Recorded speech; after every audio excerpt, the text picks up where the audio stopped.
Сыктывкарын лыжен котралыш яслыш выльбаза видласны эштедны таво. Купаданы сеслиса парковый улич дорын. Талон стройчищ оскольченный графикыш куктолыш кежле. Талы журналистескед аджишлем дырье. Вишталс регион со физкультура да спорт министрлыш уджвачищ Светлана Суворкина. Качтыш там стройчемы султес, миля карлы эщетэй федеральный шом. А секосты объект лендашлунес ветемен процент. Шорнис мунамата кукша миллион шайт юлыш. Тащемся регион самейшкерства көске корны федеральный шуринлеш. Колока во помощь стався артмас помавне. Тащерки мычатся купадеснынин федерация советен, да правительство Берден.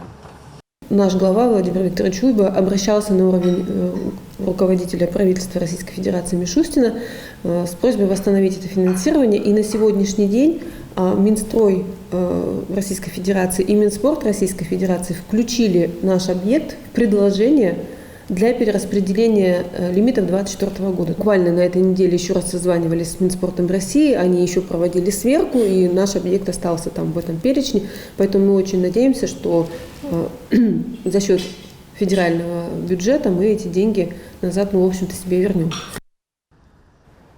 Журналисты ясны, что көсесны төдмавны, кучам грыш Россияса ордишем яс, котыртасны миян республикан. Күджи спорты час кутасы умыны кар район ясен.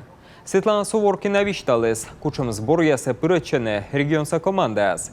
Анышта качтыштыс мымиян сборной ледачтысныңин выль форма.